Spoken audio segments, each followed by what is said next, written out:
Hey mga katuweng! Welcome to this video! Panibagong araw na naman nga at syempre panibagong kakulitan na naman. Magbabagong taon na nga, ilang oras na nga lang. Kaya nga pantakanta muna ako habang nag-aantay ako ng bagong taon.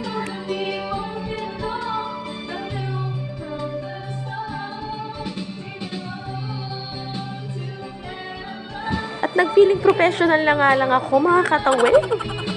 Sinamantala ko na nga ang pagkanta at last day na nga ng 2023. Maya-maya nga pumunta na nga ako sa live ng ABS-CBN para nga i-set up itong countdown na to.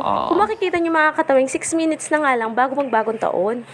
Kaya naman sinabihan ko na si Daddy Jason na maggayak na at gisingin na si JJ. Sobrang saya ko nga mga katawing, talon nga ako ng talon dyan, sayo ako ng sayo as in. Simple nga lang namin sinalubong itong bagong taon mga katawing. Kung titingnan nyo, wala kami masyadong handa at nakikibagong taon lang kami kila mama. Ginigising ko na nga si JJ at malapit na nga magbagong taon. Ilang minuto na nga lang. Pero ang sarap pa rin ang tulog niya mga katawin kasi hindi siya natulog sa tamang oras. Nakipagsabayan talaga siya sa amin ng puyat mga katawin. Sayo na nga ako ng sayo dyan, parang akong kitikite. 4 minutes na nga lang ay magbabagong taon na nga. Ang likot-likot nga rin ng camera ko. Hinahanap ko kasi magandang angulo na makikita lahat. Pati kalat. Tignan nyo naman, para akong inasinan ng bulate dyan mga katawin. Para akong sinaniba ng 10 bulate na inasinan. Sa sobrang likot ko. Ganyan talaga mga katawing, pag sobrang saya ko, ganyan talaga ako. Unang taon pala ito mga katawing na kaming tatlo lang ang magkakasama sa iisang bahay. Sobrang sarap pala sa pakiramdam na kayong tatlo lang ang magkakasama. Tapos pagkatapos ng bagong taon, saka na lang kayo iikot sa mga pamilya nyo. Alam nyo mga katawing, yung nararamdaman ko, sobrang saya talaga, as in, hindi ko maipaliwanag yung saya. Alam mo yung pakiramdam na walang issue, walang problema, at walang magdidikta sa mga galaw mo. Ganun yung saya mga katawing. Yung kahit magtinambling ako, walang mag-i-issue sa akin na para akong tanga. Kasi kami nga lang tatlo talaga. Hindi na nga talaga kami naghanda ng marami kasi nga makikibagong taon na nga lang kami kila mama. Kasi kung maghahanda naman kami, sayang lang kasi wala namang kaming rep. At saka kaming tatlo lang, unti lang naman kami kumain. Ilang segundo na nga lang at bagong taon na. Kaya naman nag-ingay na ako na nag-ingay.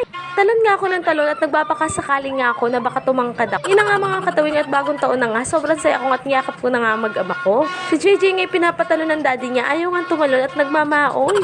Naku, lagot at buong taon ka na naman magmamaoy. Tignan niyo naman si JJ mga katawing, napakaseryoso. Maya-maya nga pumunta na nga si Ate Chimmy at si Barbie dito sa bahay. Inaantay na pala nila kami, nagsiselfie na pala sila kanina pa. Nakita nga nagninilundag pa ako at nagbabaka sakaling nga akong tumangka. Giliw na giliw nga si JJ sa fireworks, kaya lang bad trip talaga siya. Sobrang usok na nga dito sa labas kasi nga dami nagpapaputok. Tapos sobrang ingay nga pero walang pakialam si JJ.